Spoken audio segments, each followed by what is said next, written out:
C'est un média francophone de référence sur l'actualité en Europe du Sud-Est. Le Courrier des Balkans fête ses 20 ans. Bonsoir Laurent Gélin. Bonsoir. Soyez le bienvenu sur TV5 Monde. Vous êtes l'un des rédacteurs en chef du site d'information en ligne, du portail francophone.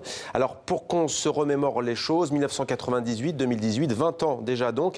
À l'époque, quel est le contexte? Dans quel contexte est né le Courrier des Balkans? Alors à l'époque, la période était très troublée. On sortait juste de la guerre de Bosnie-Herzégovine entre 92 et 95. Et en 98, les premiers combats se déroulaient au Kosovo entre l'armée de libération du Kosovo, l'UÇK, et les forces serbes.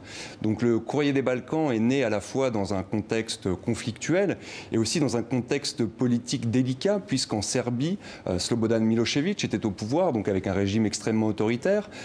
Franjo Tudjman en Croatie également, avec un régime autoritaire. Donc il fallait, disons qu'il y avait une nécessité d'apporter une information, sinon objective, du moins plurielle.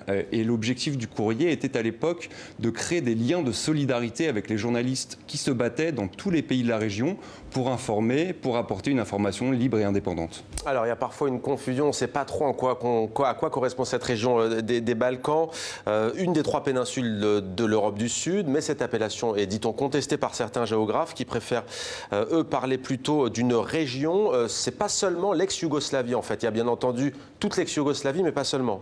Oui, alors la définition de Balkan est totalement subjective. On peut y inclure donc l'ex-Yougoslavie, l'Albanie, la Grèce, la Roumanie, la Bulgarie, même parfois la Moldavie.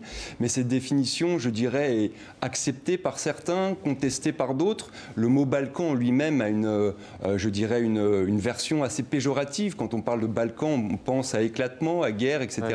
Ce qui fait que certains habitants de la région refusent ou réfutent ce terme de Balkan. Alors vous couvrez aussi bien entendu les questions de société, notamment en ce moment sur votre site, on peut lire un article sur les étudiants en Albanie qui protestent contre leur sort. Alors 20 ans plus tard, ces Balkans ne sont toujours pas apaisés, même si les choses ont changé. En ce moment, il y a beaucoup de tensions à nouveau entre le Kosovo et la Serbie. Pourquoi?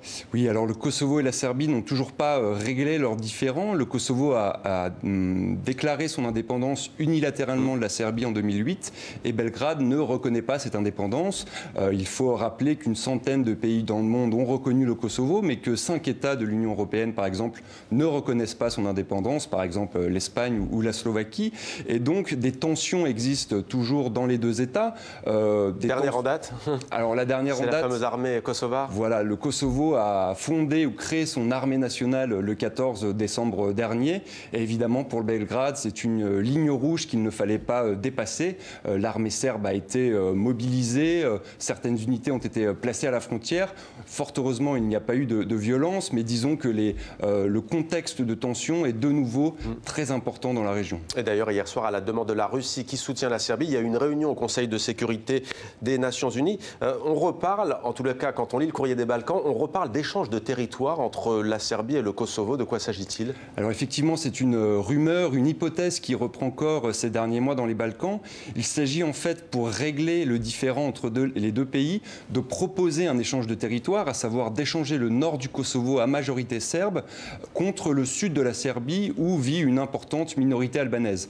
Le problème est que modifier des frontières dans une région aussi complexe et où les populations sont si intimement mêlées peut devenir rapidement problématique et peut déboucher éventuellement sur des violences, sur de nouveaux déplacements de population. Et donc si on commence à toucher aux frontières des États de la région, on sait quand on commence, malheureusement, on ne sait pas quand on pourra s'arrêter.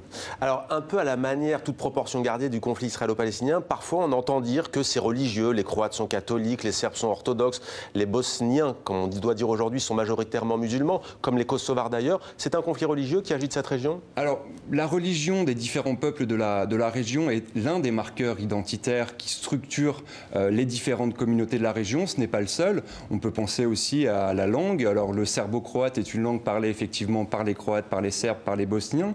L'albanais est une langue totalement différente, parlée par les Albanais à la fois au Kosovo, en Macédoine, en Albanie.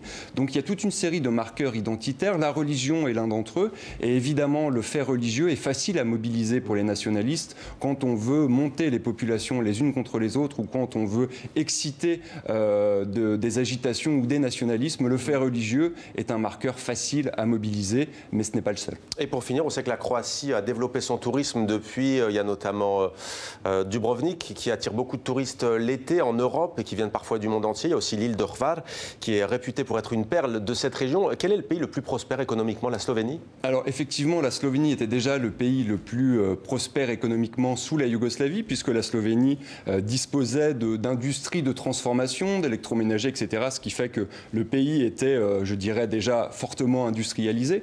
Aujourd'hui, l'économie de tous les pays de la région est malheureusement assez en berne, assez faible. Les jeunes ont des difficultés à trouver des emplois dans les Balkans et partent massivement vers l'Europe occidentale, notamment vers l'Allemagne, où les débouchés économiques sont évidemment bien supérieurs. Merci beaucoup Laurent Gélin, rédacteur en chef au Courrier des Balkans, qui fête donc ses 20 ans. Joyeux anniversaire à toutes vos équipes. Merci beaucoup. Merci.